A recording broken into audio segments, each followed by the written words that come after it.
Aha! I just thought of what I'm going to talk about. There you go. Just get in front of the camera and something happens. It's like magic. Train the muscles, not the joints.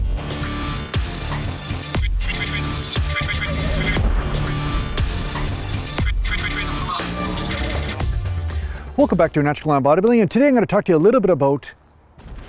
Oh, what was my subject again? Shit.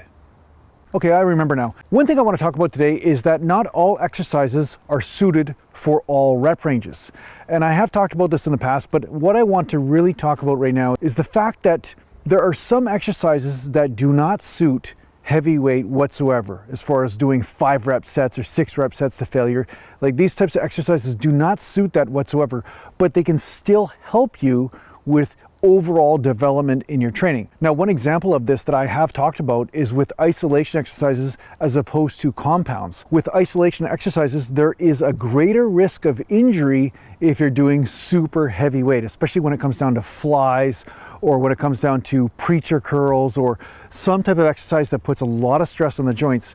But what I'm going to say is that it doesn't mean that these exercises are useless, because they are strengthening a certain area of the body or putting stress on certain muscle groups that may not be getting stress under compound exercise circumstances. So what I'm saying is you can benefit from using lower amounts of weight and higher rep ranges with these exercises, and therefore conserve your heavier weight type sets for the compound exercises. Now, this is also true when it comes down to variations of compound exercises. For instance, when doing squats, with using lighter weight, you may find that your knees are not stressed by traveling over the toes with super lightweight, but they may experience massive stress when you're using heavyweight. So what I would recommend is maybe doing body weight squats with the knees going over the toes a bit. And I know there are some people talking about how to rehabilitate the knees using this type of method.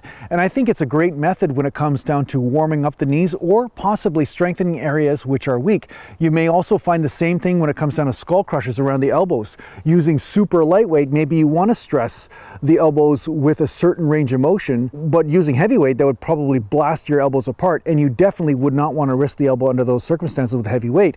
But if you're doing sets of like 60 or 70 reps or whatever, then using a more aggressive range of motion for tricep training or for skull crushers might not cause any problems. It might actually strengthen that area or help it be able to strengthen any weak links that are going on. So in this fashion, you can challenge range of motion, but always be conscious of there are certain amounts of stress that an area can take and certain amounts of stress that it can't, depending on the range of motion or the form that you're going to use.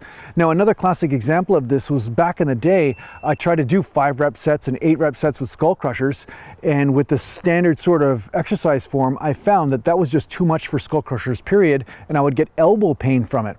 But once I started to use 15 rep sets or 20 rep sets, then all of a sudden an exercise that was destructive to me before became productive. Right? So sometimes it's not just about changing exercise form. Sometimes it's just about being conscious of form changes depending on what weight or intensity you are using. And the more weight you're using, possibly the more conservative you have to get when it comes down to how much stress you're putting on the joints or putting on certain areas of the body. Now, realizing this, not all exercises can be used with the same rep ranges, right? Depending on the technique you're using, or depending on how aggressive such technique is on the joints at the time, you may feel guided to do higher rep ranges. Because in the end, if you're feeling stress on the joints mainly in your exercise, that means something needs to change or something needs to be healed, right? Something's going on where the body is fighting with you and you're not necessarily helping yourself. You may be hindering yourself in the long run. So do I believe in challenging techniques or trying new methods, or maybe using a little bit more extreme ranges of motion when it comes down to certain exercises? Yes, possibly this can be very rehabilitative for your body, but you want to be conservative with the amount of tension that you're using for such technique. And yes, there will be some techniques that are not useful for you in any way, shape, or form, even though maybe your friend is using the same technique and it's useful for him or her. But the bottom line is, for you, you might notice that whenever you do this type of exercise, it just causes nothing but problems for you. So that means the range of motion is either too extreme for you, or maybe your body's just built differently, which again, I always come back to is pay attention to your own body and find out, how is it moving?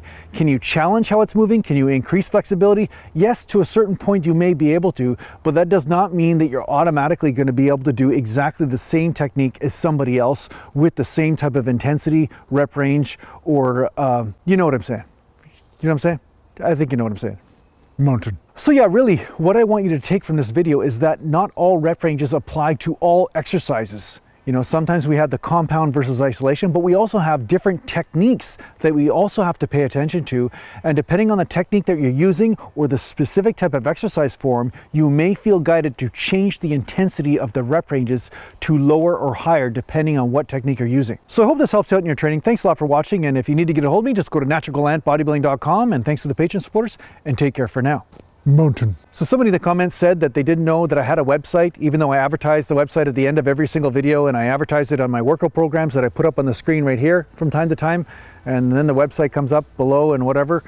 So yeah, if you don't know what my website is, it's naturalgallantbodybuilding.com.